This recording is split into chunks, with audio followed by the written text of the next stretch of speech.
bacterianas y sobre la reproducción también celular. Dentro de las funciones celulares, estos genes son los que van a controlar la síntesis de proteínas y otras sustancias que necesita la célula. La síntesis de proteínas en especial es fundamental para desarrollar las funciones de la célula, porque cada célula tiene una función específica y esa función específica está escrita en el código genético. Este código genético está en los genes, estos genes están en el núcleo, en el ADN. El núcleo contiene entonces la información clave para su funcionamiento celular, pero las funciones de la célula y la síntesis de proteínas no se realizan en el núcleo, sino se realizan en el citoplasma. Entonces tiene que haber un mecanismo por el que estos genes que están inscritos aquí en el ADN puedan dirigirse desde el núcleo hacia el citoplasma para poder ejecutar cada una de las funciones específicas que tiene la célula. Si es una célula beta de los circuitos de Langerhans, sintetizar insulina. Si es una célula alfa, glucagón, ¿verdad? Cada célula tiene entonces en su gen, en su núcleo, los genes que están en el núcleo, inscrito el código para cada una de estas proteínas, cada proteína es diferente.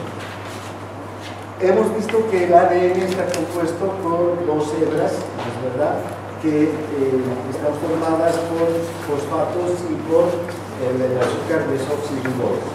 Estas dos hebras están unidas a su vez por las bases purídicas y piridínicas. Las bases purídicas son la adenina y la guanina. Las piridínicas se terminan en siempre una base de adenina purídica se va a unir a una piridínica que es la timina y la citosina a una guanina. Esto siempre se va a dar así, no va a haber otra forma de unión, ¿verdad? No vamos a ver que una timina se una a una citosina o una timina a una guanina, por ejemplo, ¿verdad? Siempre una timina con una adenina y una citosina con una guanina. Además, para la unión de las bases nitrogenadas, para que se puedan unir las dos fibras, hay estos puentes de hidrógeno que son enlaces débiles. Estos puentes tienen la capacidad de unirse y luego separarse, es un enlace reversible. Hasta ahí creo que hemos visto ayer, ¿no es verdad? Hemos visto estas estructuras que son las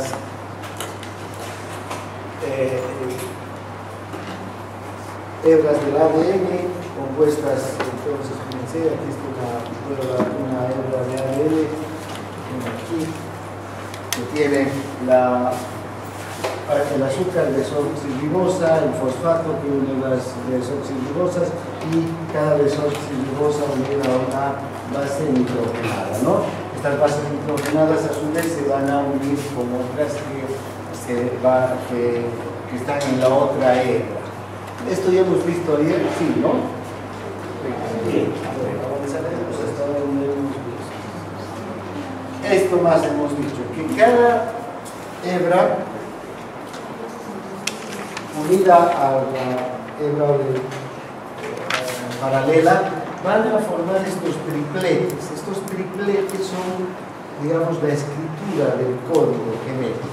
Entonces, aquí tenemos la guanina, citosina, ¿verdad? Este es un triplete. Adenina, guanina, adenina. Citosina, timina, adenina. Esta información se tiene que traspasar ¿a quién? A otra estructura. Esa otra estructura va a ser el ARN. Es el ARN el encargado de sacar el código genético de este núcleo y llevarlo hasta el citoplasma, donde va a copiar hacia el retículo endoplásmico y a los ribosomas esta información. Tripletes quiere decir, porque fíjense, son tres letras. De 3 en 3 están las letras. ¿no? Y que van a formar las palabras del código genético. Cada uno de estos tripletes, tal vez esto más hay que complementar, cada uno de estos tripletes se va a encargar de definir, de acuerdo al orden de las letras, que son las bases nitrogenadas, ¿verdad? Van a definir qué tipo de aminoácido va a entrar a formar la cadena polipeptídica, porque una cadena polipeptídica está compuesta por aminoácidos. Y el orden de los aminoácidos y el tipo de aminoácidos y el número de aminoácidos van a determinar qué proteína es. Una proteína puede ser diferente solo por un aminoácido diferente en la cadena, ¿verdad? Una puede tener un aminoácido y otra otro aminoácido, y cada proteína va a cumplir una función diferente solamente por la variación de ese aminoácido en la cadena. Entonces esta información es clave, la que saca el ARN mensajero. Bien, ahora, ven, aquí por ejemplo, esta organización CCG va a estar relacionado con este aminoácido, con la prolina, UCU con la serina, GAA con el ácido glutámico. Entonces, si el ARN mensajero saca esta información, cuando llega al ribosoma, este aminoácido va a entrar en la cadena polipeptídica, y luego este, y luego este, y no otro, porque así está organizado el código, y eso es lo que se tiene que cumplir a nivel del ribosoma. Bien, hemos dicho que entonces todo este proceso de la síntesis de proteínas incluye dos procesos a su vez. Uno, que es la transcripción. La transcripción consiste en copiar el código genético desde el DNA hacia el RNA. El código está en el RNA, pero es el RNA el que va a salir del núcleo llevando esa información hacia el citoplasma, hacia los ribosomas, porque aquí se van a cumplir las funciones que el núcleo manda a que se haga. Entonces, recuerden, transcripción no es más que la copia del código del ADN al ARN. ¿Cómo se realiza la transcripción?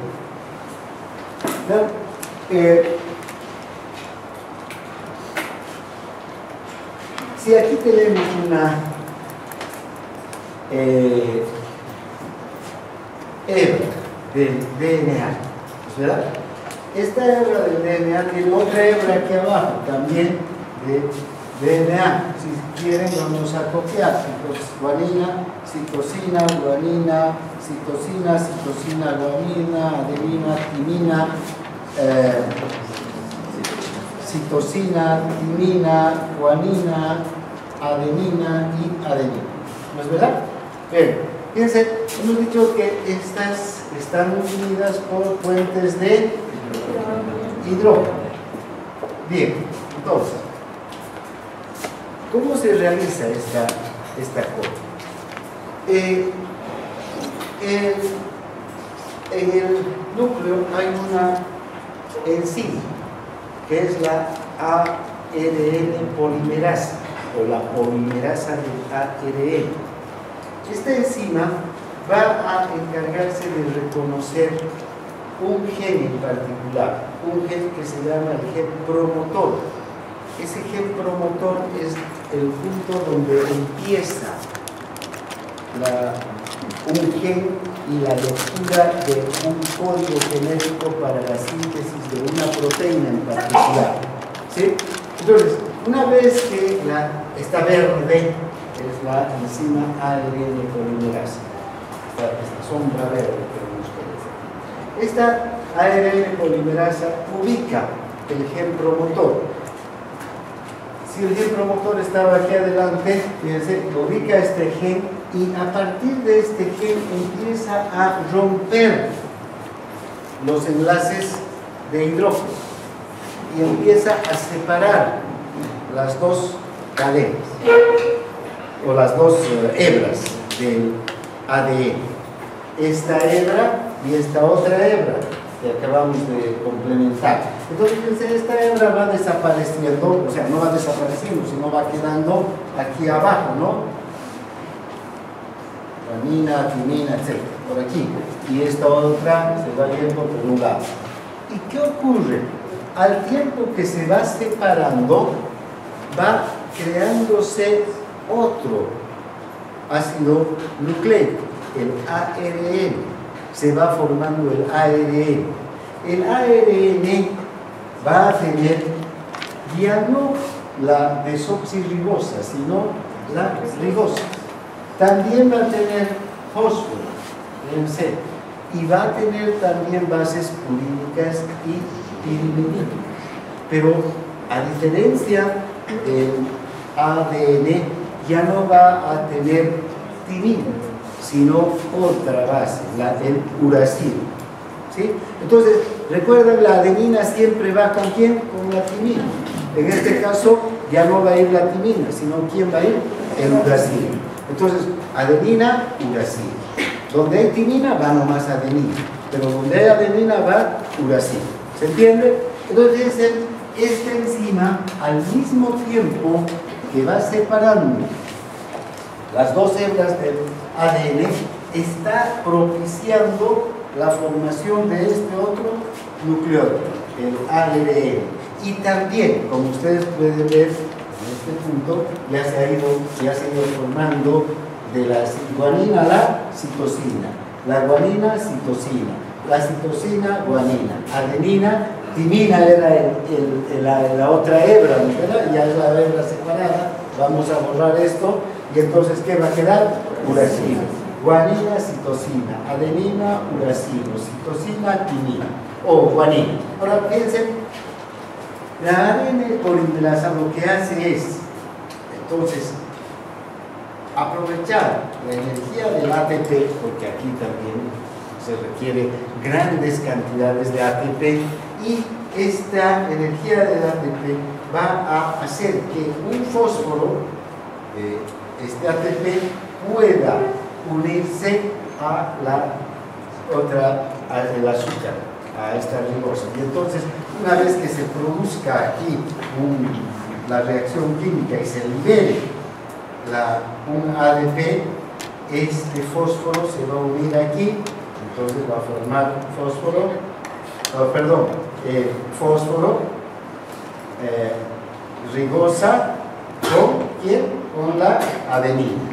Luego va a venir otro aquí, timina, también con el mismo proceso, un fósforo, ribosa y timina, y así sucesivamente. Entonces, esta enzima, la enzima ARN polimerasa, es la que tiene un papel protagónico en esta copia del ADN al ARN.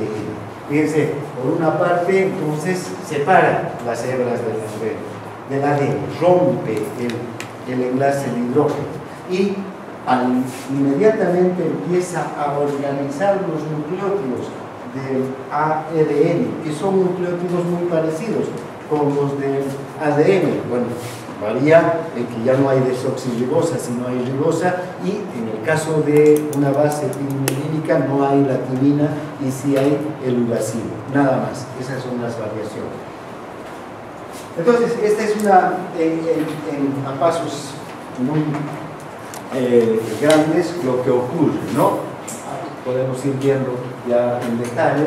Fíjense, la síntesis de ADN, las dos hebras del ADN se van a separar temporalmente, porque esto vale la pena decir que cuando termina la transcripción del ADN al ARN, la misma enzima polimerasa del ARN ubica otro gen que se llama el gen finalizador de la cadena, porque hasta dónde va a ir copiando el ADN la enzima, hasta que lo copie todo el ADN. No, el ADN tiene 30.000 genes, ya sabemos. Entonces tiene que encontrar desde dónde empieza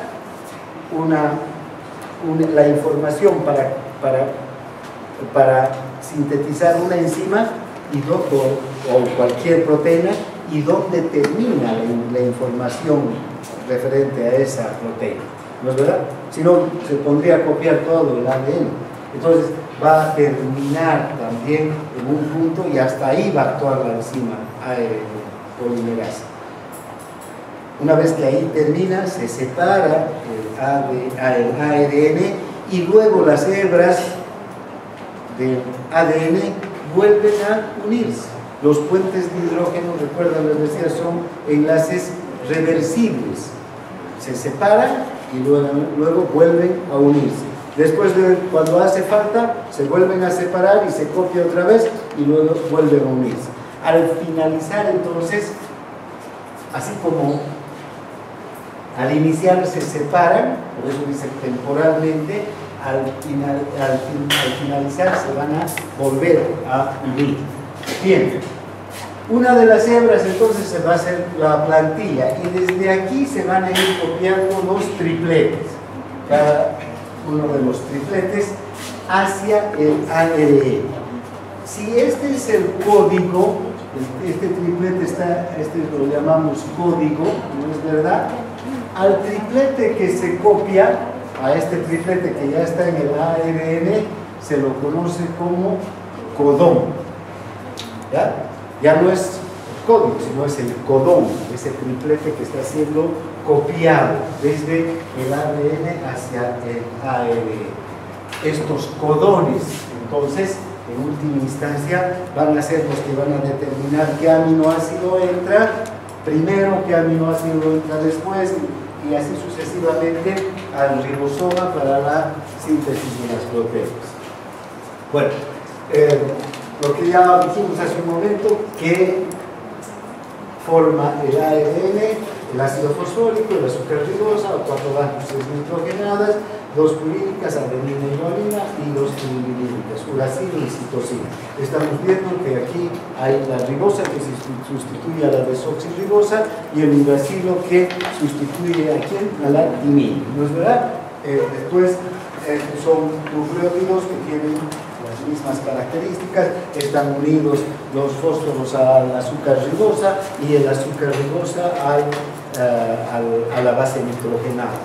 Bien, estos nucleótidos entonces se van a formar así que empieza la transcripción, porque estos nucleótidos tienen que irse formando de acuerdo al código genético. Si en el código genético está la adenina, entonces ¿qué nucleótido se va a formar?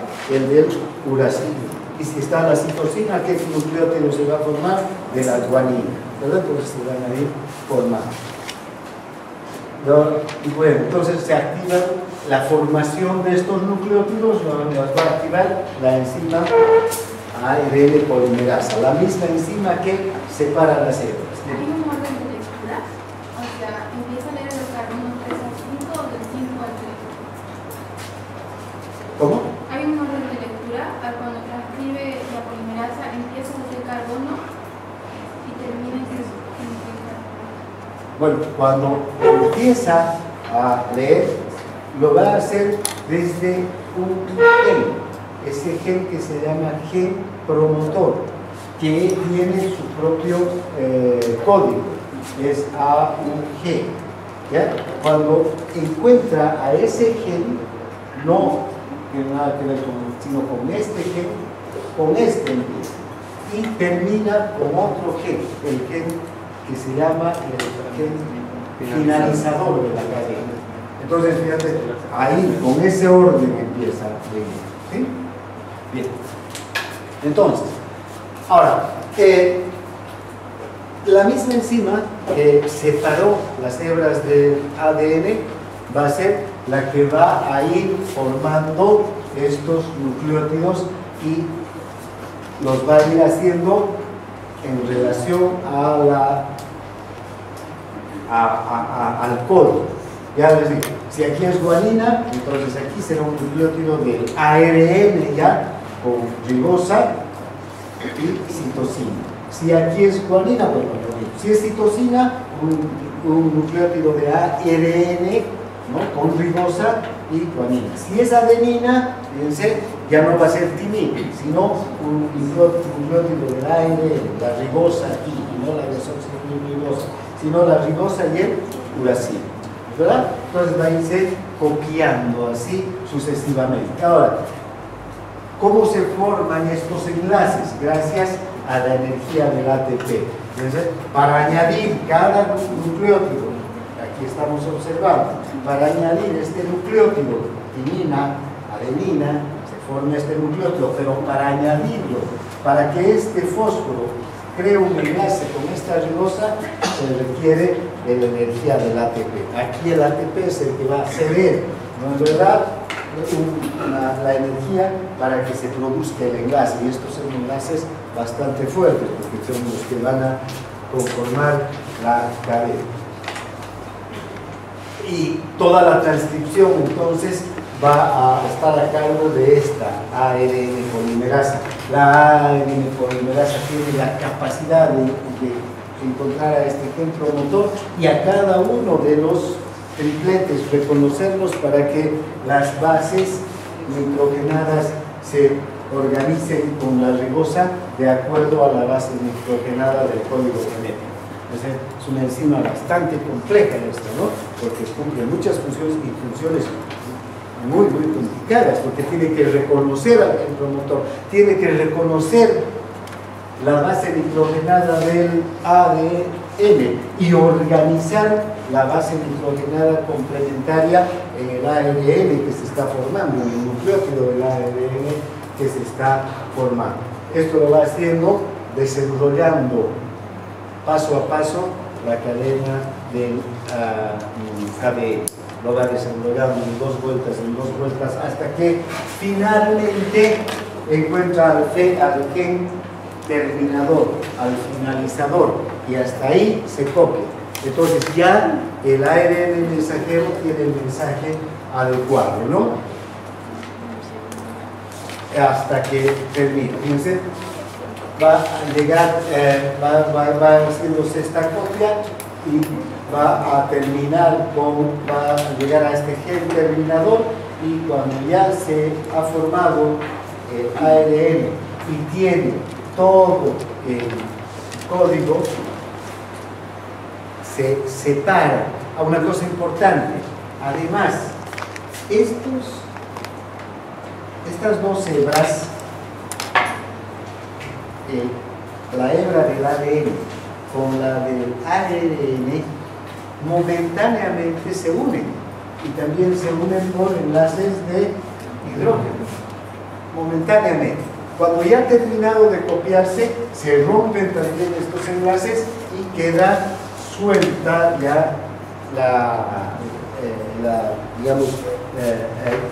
queda suelto el ARN mensajero y listo para salir del núcleo y dirigirse hacia el citoplasma, donde va a formar va a participar en la síntesis de proteínas. Aquí la imagen un poco más grande, ¿no?, de la ARN polimerasa. Este esquema lo dice todo lo que hace la ARN polimerasa. Rompe los enlaces del ADN, ubica los nucleótidos del ADN, hace que se organicen los nucleótidos del ARN, además activa la formación de estos enlaces con un alto gasto de energía, con la participación del ATP, va organizando a la cadena del ARN, y una vez que encuentra el gen finalizador, copia hasta ahí, hace que se rompan los enlaces de hidrógeno, se suelta el ARN mensajero y nuevamente la cadena, las dos hebras del ADN se juntan. Nuevamente se forman los enlaces de hidrógeno y el ADN queda intacto, como si nada hubiera pasado. Listo para iniciar una nueva transcripción.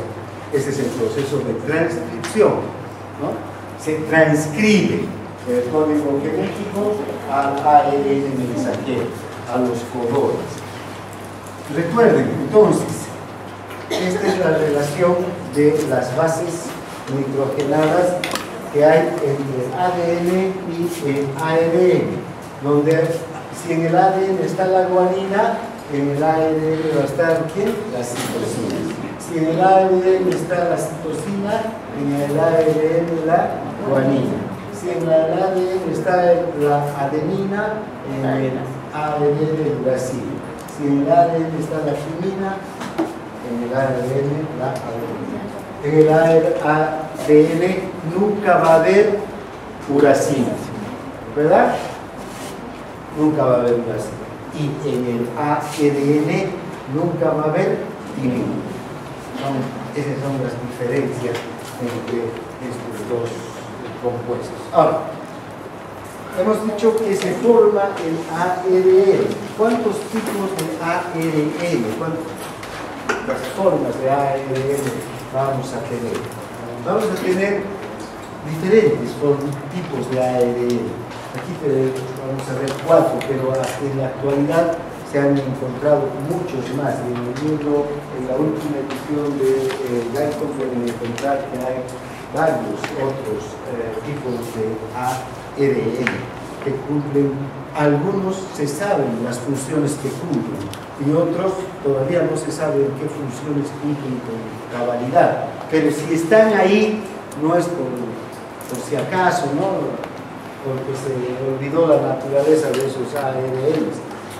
Es que alguna función importante deben cumplir. Todavía no se ha encontrado cuáles son sus funciones. De los que sí se saben bien son el ARN mensajero, el ARN de transferencia, el ARN ribosómico y el microARN. El ARN mensajero es el que transporta el código genético desde el núcleo hasta el citoplasma. Es el que ha recibido la información, si quiere, en el núcleo, ¿verdad? Al que se ha copiado los tripletes desde el ADN hacia los codones, ¿no? En el ARN. El ARN de transferencia también se llama que tiene los anticodones. Este es encargado de reconocer, de leer, si se quiere, en el ribosoma el código que viene en el ARN mensajero y organiza y transporta a los aminoácidos hacia el ribosoma. Es decir, si en el ARN mensajero dice que tiene que venir la prolina como aminoácido, entonces el ARN de transferencia organiza eso, trae a la prolina y lleva hacia el ribosoma para que ingrese la prolina en el primer orden. Después la isoleucina, vendrá la isoleucina, el ARN de transferencia va a hacer eso. Luego vendrá el ácido glutámico y así sucesivamente organizando a los aminoácidos para que formen la cadena. Luego va a estar el ARN ribosómico. Este ya no está, el ARN ribosómico se encuentra ¿dónde? Generalmente en el nucleolo, en gran cantidad, junto con otras proteínas, las 75 proteínas, que son las que van a encargarse de formar al ribosoma. Entonces, el ribosoma, propiamente dicho, tiene parte del ARN ribosómico y tiene otras proteínas que forman la estructura del ribosoma, porque el ribosoma es una especie de maquinaria, de fábrica, donde ingresan los aminoácidos y salen convertidos en proteínas, ¿no? Entonces, esta es el ARN mensajero participa de la estructura física y química de los ribosomas. El ARN micro, este es un ARN que va a participar en la regulación de la expresión génica, es decir, va a participar en procesos que garanticen que lo que estaba escrito en el código genético se cumpla en el ribosoma. Bien, entonces, vamos viendo otra vez un poco más en detalle el ARN mensajero. Aquí en el ARN mensajero entonces está escrito directamente el código genético. Estos tripletes que estaban en el ADN se copian, recuerdan, hacia el ARN, y estas copias del código se conocen como codones, ¿ya? Los codones. Estos ARN mensajeros son cadenas, ¿no?, de nucleótidos de ARN, y estos ya no son pareadas, es solamente una hebra del ARN, no es como el ADN que tiene dos hebras, no es una sola. Tienen los codones exactamente complementarios a los tripletes que hay en el ADN. Si en el ADN estaba CCG, entonces en el ARN el codón será GGC, ¿no es verdad? Si en el ADN estaba el triplete ATC, entonces en el ARN el codón será UAG, ¿no es verdad? Fíjense, exactamente lo complementario, lo que decía el triplete del ADN, el codón tiene que reflejar, pero en la base complementaria, la base purídica o la pirimidínica complementaria del ARN. Ahora, fíjense, estos codones, que son los que reflejan complementariamente al ADN, son los que van a determinar o representan al aminoácido que va a intervenir en la cadena. Enseguida vamos a ver cómo hay un alfabeto de los tripletes y cómo cada organización de tripletes representa a un aminoácido en particular y no a otro. Entonces, cuando hay un triplete que es leído por el ARN mensajero y lo transcribe a un codón, ese codón está indicando cuál es el aminoácido que va a ser llevado hacia la cadena, ¿no? Ahora, también hay los codones iniciadores, así como había el gen promotor, recuerdan, de la cadena, y va a haber también un codón terminador, que va a terminar la cadena, o sea, es decir, hasta aquí va a copiar el ribosoma y no más.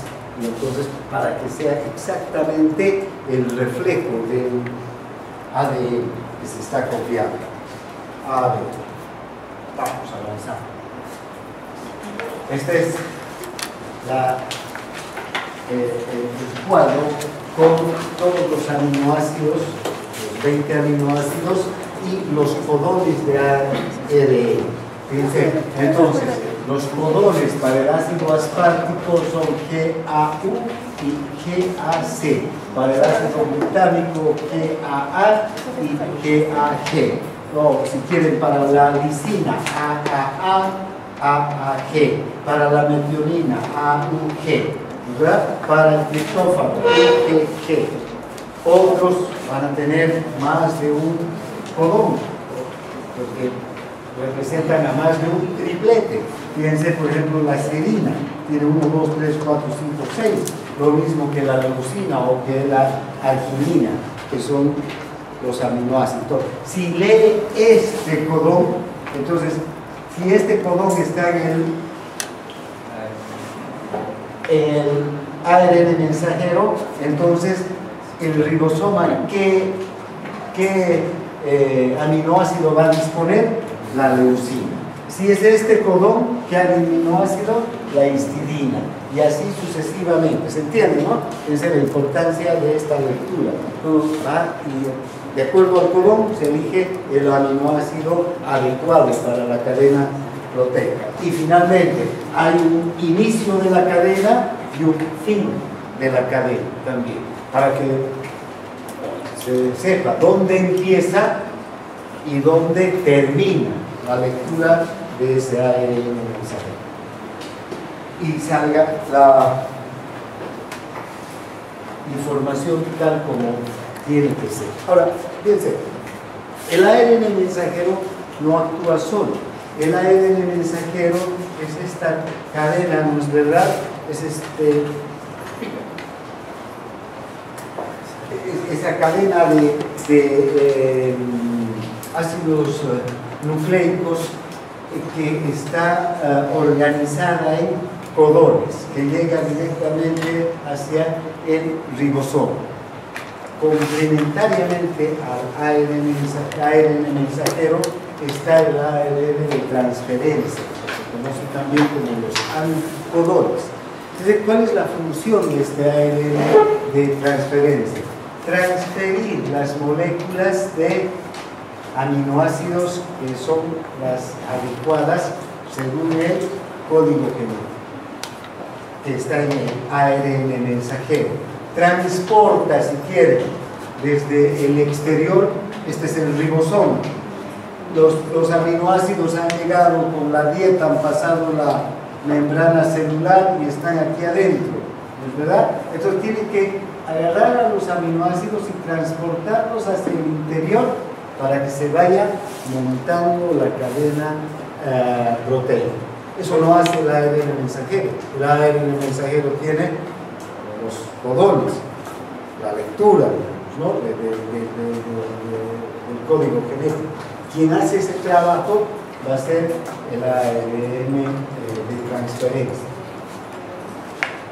Reconoce, de acuerdo al codón, reconoce al aminoácido, luego lo transporta, lo ingresa al ribosoma y ahí lo libera para que sea el aminoácido apropiado, de acuerdo al codón que ha sido seleccionado o que está en el código. ¿Ha pasado? Entonces,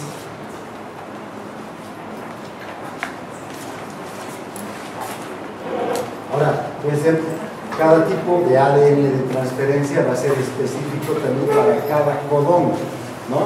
de ARN mensajero.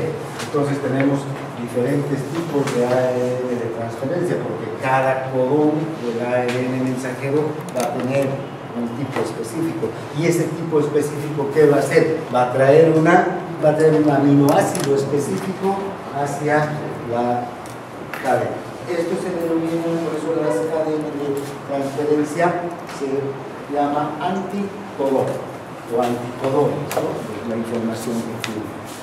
Finalmente, dentro de los ARNs más conocidos está el ARN ribosómico. Este ARN ribosómico ya no está en el citoplasma. El ARN mensajero va al citoplasma, ¿verdad? Para formar. El ARN de transferencia también está en el citoplasma, organizando, seleccionando y llevando los aminoácidos adecuados. El ARN ribosómico se encuentra directamente en el nucleolo, junto con muchas proteínas. Ahí se encarga de ¿qué? De empezar el montaje, si se quiere, del ribosoma. Los ribosomas empiezan a formarse en el nucleolo, luego son transportados al citoplasma, donde va a alcanzar su estructuración y recién van a estar listos para funcionar como verdaderas fábricas de proteínas, ¿no? Entonces, ¿cómo se forman estos ribosomas? A nivel del nucleolo, entonces, hay ARN ribosómico y proteínas. 75 proteínas aproximadamente que van a contribuir a la formación de este ARN ribosómico. Luego el ribosoma va a ser llevado hacia el citoplasma. Entonces se forman los ribosomas allá, el ARN ribosómico se va a almacenar en el nucleolo junto con otras proteínas y el ARN ribosómico se procesa incluso en el propio nucleolo, se unen las proteínas ribosómicas y aquí forman las subunidades, porque un ribosoma está formado por dos subunidades, una pequeña subunidad y una subunidad larga o grande.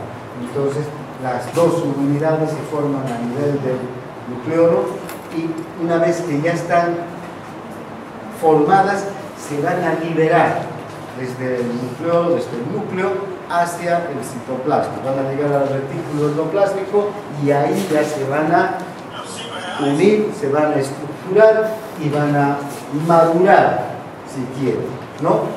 Las proteínas van a ser entonces formadas ya en estos ribosomas a nivel del retículo endoplasma. En el núcleo, el ribosoma está inmaduro, no tiene capacidad de formar, porque son lo que se conocen como monosomas separadas, la pequeña unidad y la unidad larga o la unidad grande.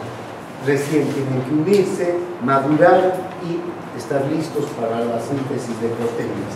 Eso es lo que ocurre ya a nivel del retículo endoplasma. Ahora,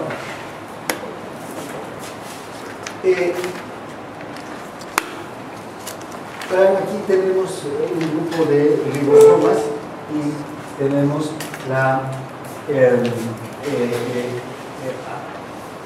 están siendo atravesados por una molécula de ARN mensajero, por el ARN mensajero. Este ARN mensajero está atravesando todos estos ribosomas al mismo tiempo, ¿no? Y todos estos ribosomas están produciendo la misma proteína. A esta característica se llaman los polirribosomas, ¿no? Hay lugares donde se forma mucha proteína, glándulas en especial, que se forman cantidades de proteínas al día. Entonces ya no es un solo ribosoma el que va a leer el ARN mensajero, sino muchos ribosomas que leen el mismo ARN mensajero y sintetizan la misma proteína, para que la célula disponga de muchas proteínas y pueda liberarlas, cumplan funciones en otras células, en otras estructuras, ¿no? Entonces ya sabemos que en el ribosoma se leen los codones del ARN mensajero. Hay un primer codón que es el iniciador y hay un último codón que es el terminador de la cadena. Por otra parte, el ARN de transferencia lo que va a hacer es organizar ¿a quiénes? A los aminoácidos para que entren de acuerdo a la lectura de los codones hacia el ribosoma y ocupen el lugar que les corresponde en la cadena de aminoácidos. Fíjense, aquí ya está la cadena en formación. Este aminoácido nuevo está siendo captado por quién, por el ARN de transferencia para ser llevado y que en el ribosoma ingrese y se una al aminoácido anterior para ir añadiéndose aminoácido tras aminoácido a la cadena polipeptídica. ¿Sí? Doctor, una preguntita, para entender nomás cómo está estructurado el ARN de transferencia, igual con codones, tripletes. No está. Son más bien anticodones.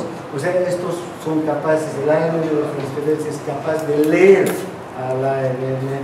Pero mi pregunta es cómo la estructura es más corta, o sea, es como un triplete, también con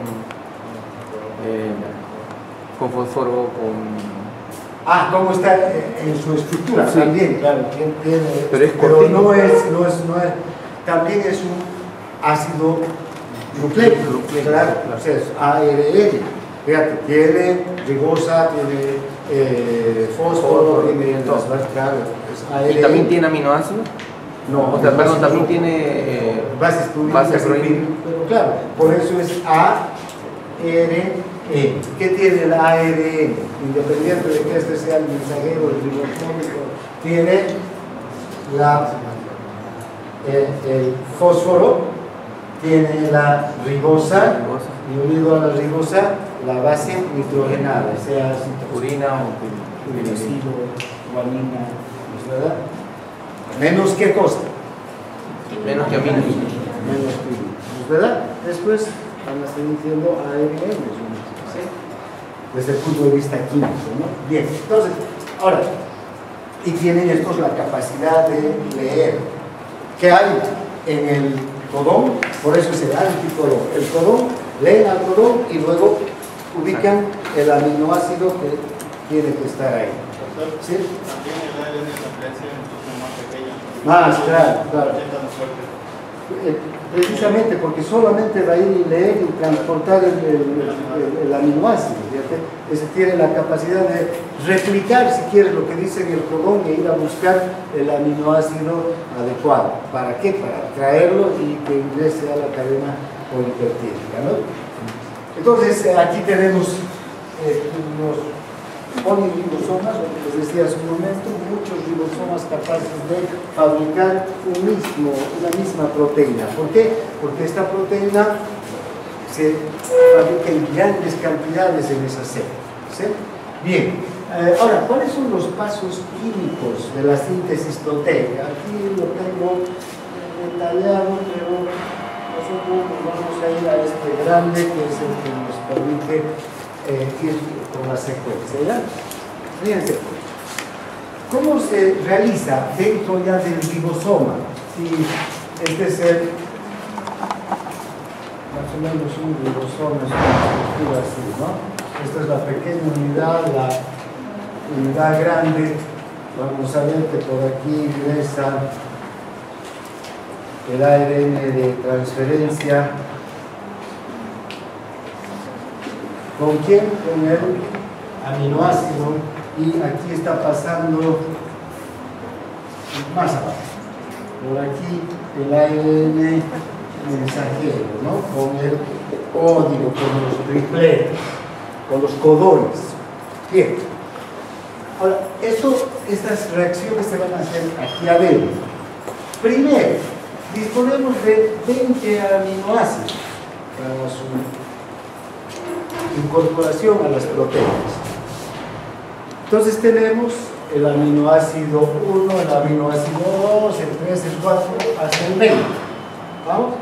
Entonces, estos aminoácidos van a ser seleccionados de acuerdo al codón, ¿no es verdad? Y quien va a seleccionar es el ARN de transferencia.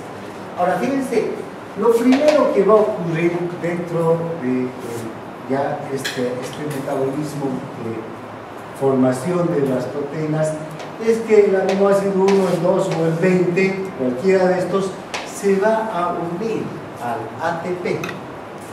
Y una vez que se una a un ATP, se va a activar. ¿Y qué va a pasar? Fíjense, va a formar AMP más un aminoácido activado. Ese aminoácido ya está activado, el aminoácido 2 o el aminoácido 20, cuando se unen al ATP se activa. No nos ha prendido el aire, ¿no? Realmente ya estábamos aquí a punto de cocinarnos, pero dijo que estaba prendido, yo me cuidé. Pero él debió haberlo prendido, más bien, cuando ha venido. Yo pensé que lo prendió. Manualmente fue acá. A ver si no nos vamos a... ¿Alguien? Bueno, finalmente nos falta media hora más de cocinar. Bueno, vean, entonces, tenemos el aminoácido que está activado, ¿verdad? El AMP más el aminoácido activado, unido al aminoácido. En este punto, ese aminoácido activado se va a unir ¿a quién? Al ARN de transferencia, que es el que tiene los anticodones, que ya está yendo a recogerlo, a reconocerlo. ¿Para qué? Para llevarlo hasta el interior del ribosoma y que se produzca la síntesis de la proteína. Fíjense, este aminoácido activado se une al ARN de transferencia y forman este complejo, el complejo ARN de transferencia más el aminoácido activado, el 1, el 2 o el 20, si quieren. Luego, Este ARN de transferencia se va a unir al ARN mensajero con el aminoácido activado. ¿En función de qué? Del codón. Dependiendo del codón se va a unir el ARN de transferencia y van a formar un complejo entre el ARN de transferencia, el ARN mensajero y el aminoácido activado. Todos estos están formando un complejo en este momento. Luego va a ocurrir que va a intervenir una enzima. Esta enzima, la peptidiltransferasa, se llama esta enzima.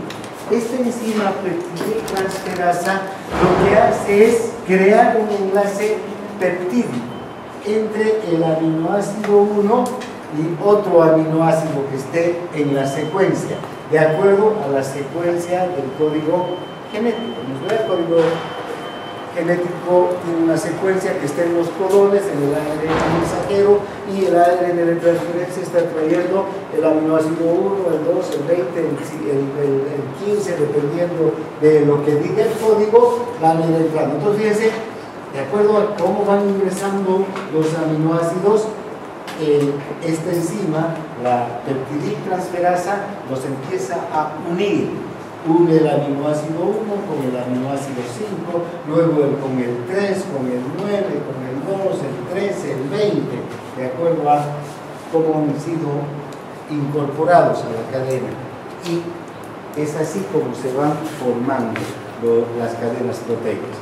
Primero, entonces se activan los aminoácidos continuamente, luego estos aminoácidos activados, se activan gracias al ATP y a la unión entre el aminoácido activado y el AMP, ingresa el ARN de transferencia, el ARN de transferencia ya lo reconoce, forman un complejo ARN de transferencia con el aminoácido activado, luego van a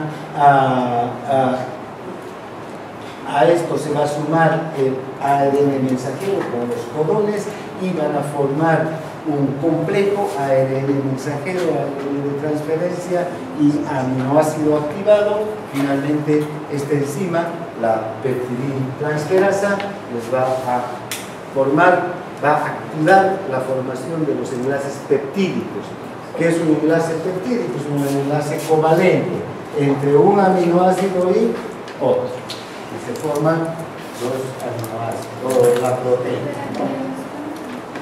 Yo he leído que el ARN de transferasa está dividido en 3 sectores.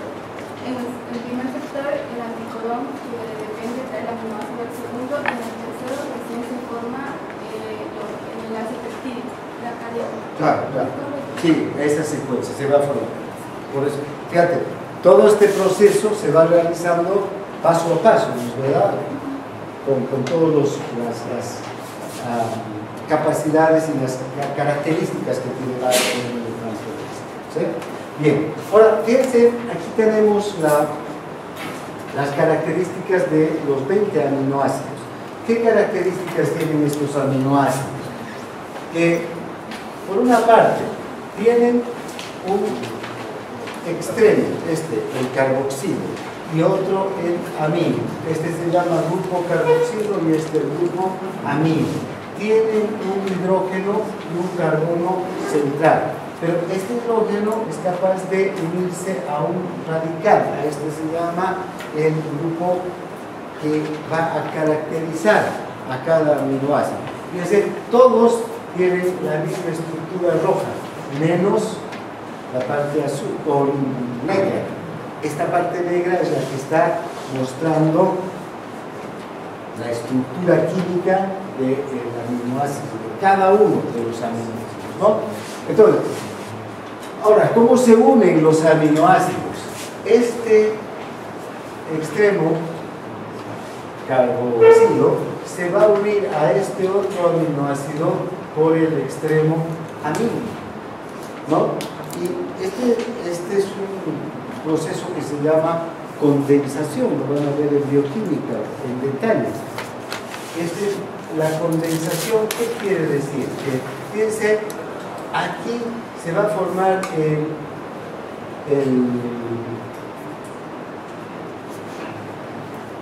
enlace peptídico, porque aquí además hay un hidrógeno. Aquí.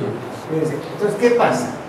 Si se va a formar, si este extremo se tiene que unir con este extremo, o esta porción, con esta porción del otro aminoácido, ¿qué va a ocurrir aquí? Va a haber un enlace, ¿verdad? Peptídico. Y este enlace va a ser con este aminoácido. Este aminoácido va a perder, este va a perder además un oxígeno, ¿ya? Un oxidrilo entero se va a perder. Y va a quedar más o menos esta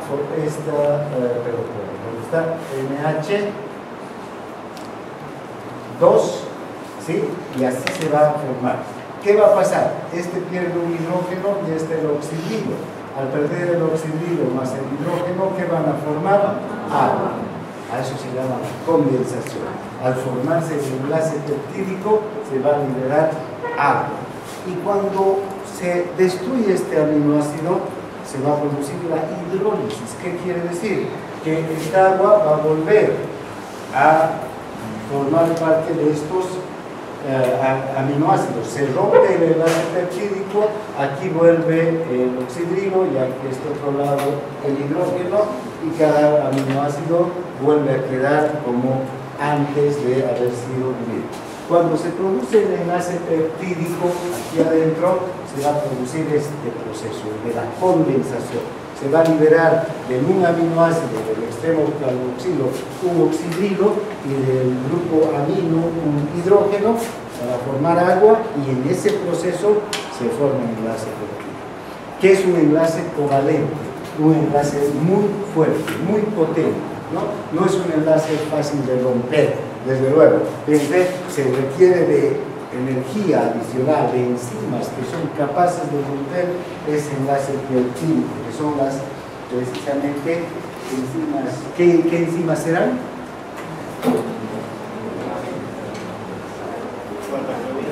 Las que separan. ¿Qué tienen los lisosomas? Hidrolasas.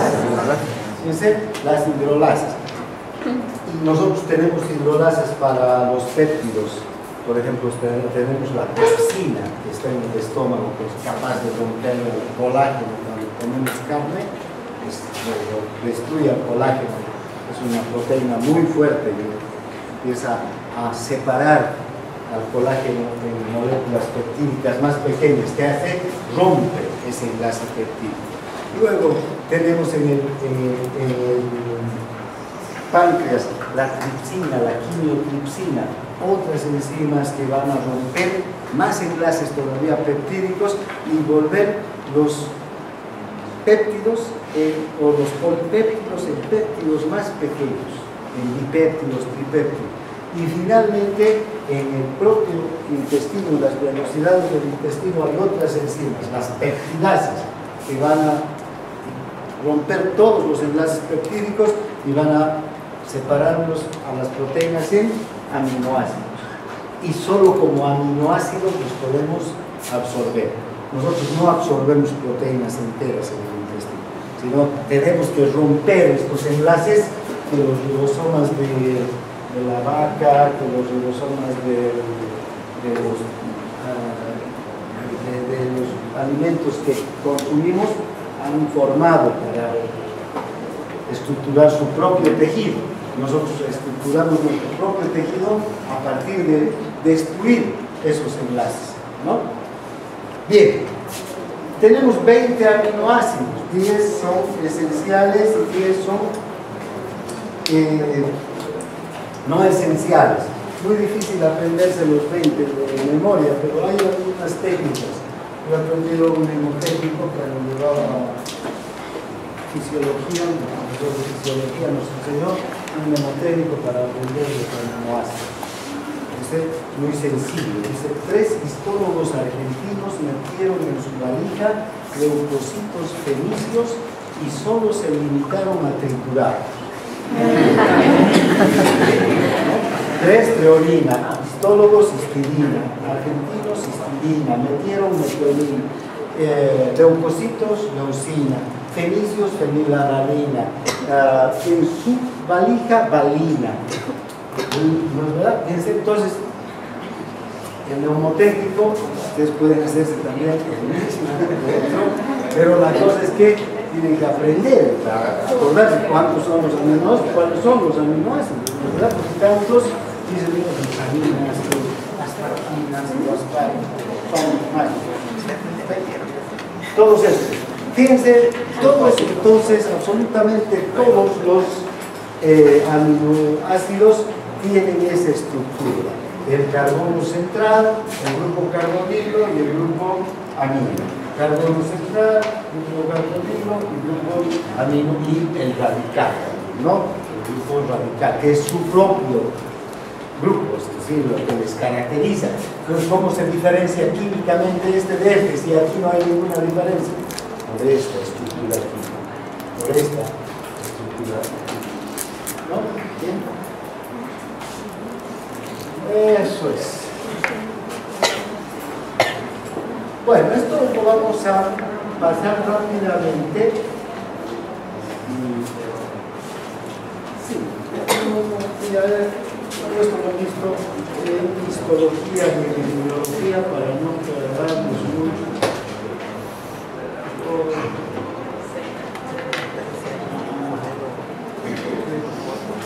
Aquí,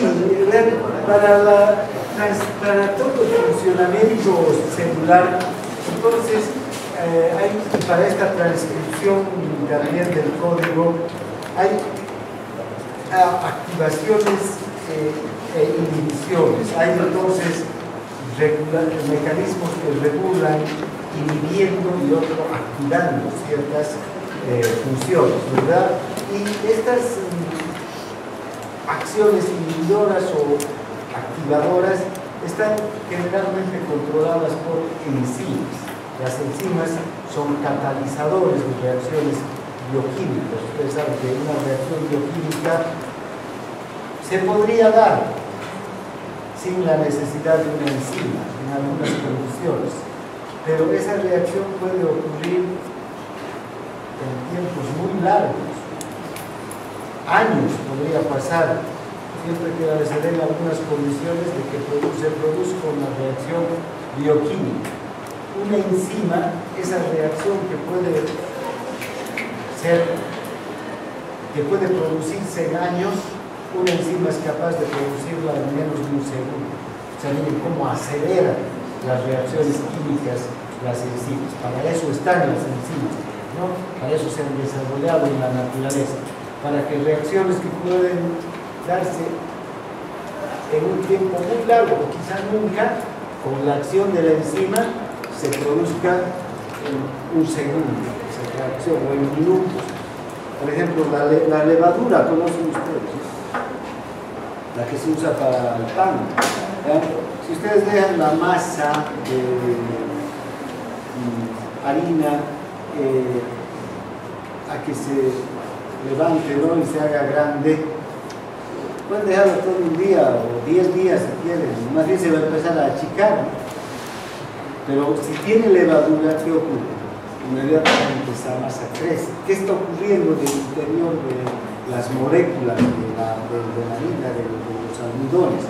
Estas reacciones bioquímicas aceleradas por la levadura, ¿no? Eso es. Entonces, fíjense, lo mismo ocurre en nuestro organismo. Reacciones que podrían tardar mucho tiempo en no darse nunca se van a producir gracias a la acción enzimática. Ahora, hay enzimas que pueden inhibir, ¿no? Y otras que pueden acelerar ciertas reacciones. Unas enzimas que pueden causar la catálisis y otras van a causar más bien el anabolismo al revés, ¿verdad? Dentro del catabolismo. Por ejemplo, hay una enzima que es la enzima de que produce la unión entre el dióxido de carbono y el agua para dar lugar a el ácido fosfórico. Esta enzima se llama anidrasa carbónica.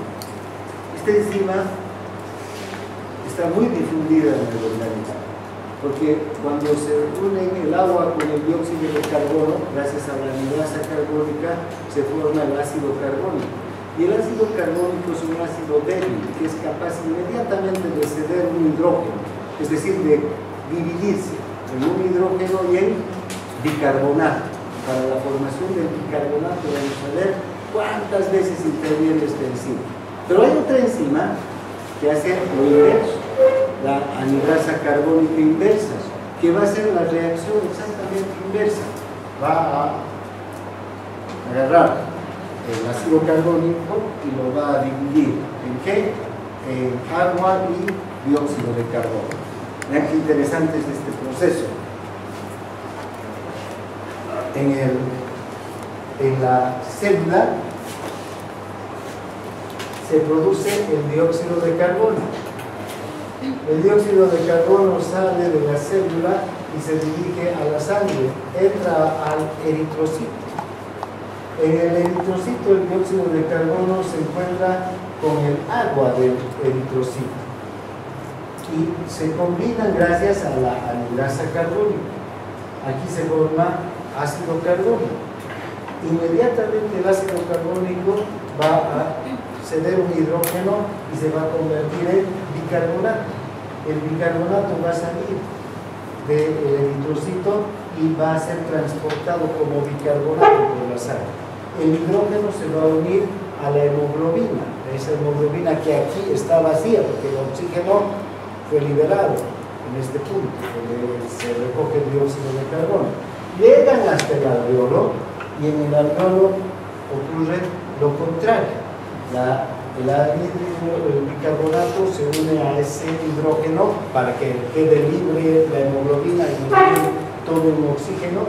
El bicarbonato aquí se va a unir al hidrógeno, va a formar ácido carbónico. Aquí la otra enzima los va a dividir en agua y dióxido de carbono. El dióxido de carbono sale al alveolo y es expulsado hacia el exterior. Fíjense todas estas reacciones bioquímicas interesantes que se producen gracias a estas regulaciones enzimáticas que tenemos, ¿no? Pueden activarse las enzimas y activar procesos químicos, bioquímicos, otros pueden inhibirse sistemas enzimáticos y pararse, pueden formar compuestos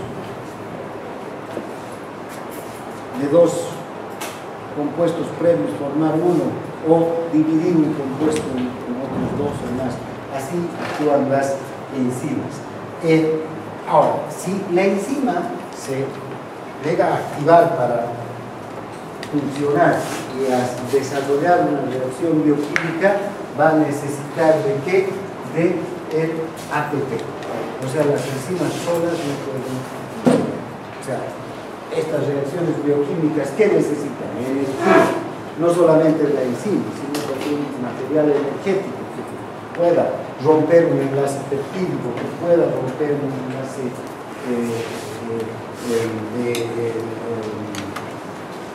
los ácidos grasos, o que puedan, las enzimas que más bien son capaces de condensar, es decir, formar otro material, de crear un enlace como el enlace peptídico. Fíjense, la peptidiltransferasa, por ejemplo, ¿qué hace? Forma el enlace peptídico. Acabamos de ver. Es capaz de producir una reacción de forma. Aquí interviene mucho el ATP, ¿no?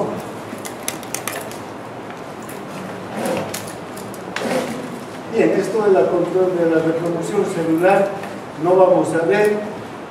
Ustedes léanlo, porque además deben saber de memoria todos estos pasos. Capaz que me puedan venir a dar una clase más bien aquí sobre esto, ¿no? Que sería. Ahora,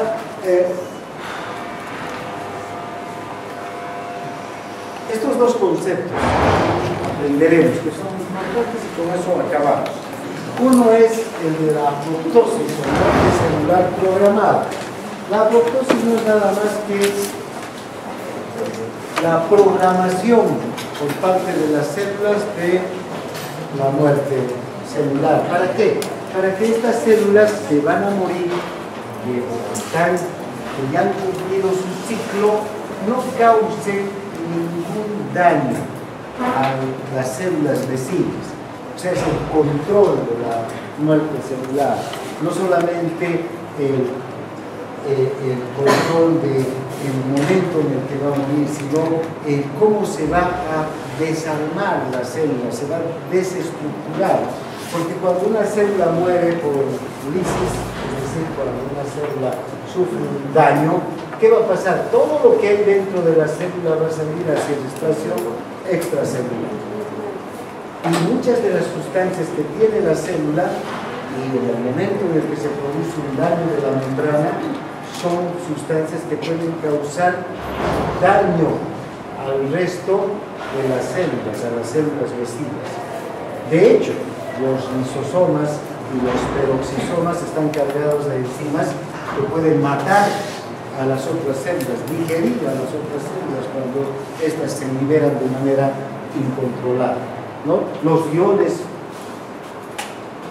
potasio que están dentro de la célula, los iones hidrógeno también pueden causar, y otras sustancias pueden causar daño alrededor, y las sustancias que se forman como consecuencia del proceso de daño celular.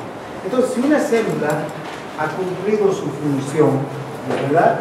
Entonces tiene la capacidad de controlar la velocidad de la muerte y cómo se va a ir desarmando, desarticulando esa célula de tal suerte que no haga daño a las células vecinas. Esa célula muera y termina toda su función, pero sin afectar a las células vecinas. Fíjense, es una cascada proteolítica específica, es decir, cada una de las proteínas se va desarmando y convirtiendo en ¿qué? En aminoácidos, para que las otras células los aprovechen a esos aminoácidos. La célula desmonta su esqueleto, altera su superficie y finalmente todo lo que ya puede, lo que queda, va a ser digerida por quién, o va a ser digerido por quién, por los macrófagos. Entonces, los macrófagos van a venir y se van a encargar, mediante este proceso de fagocitosis, de digerir a la célula y hacerla desaparecer sin causar ningún daño a la célula vecina.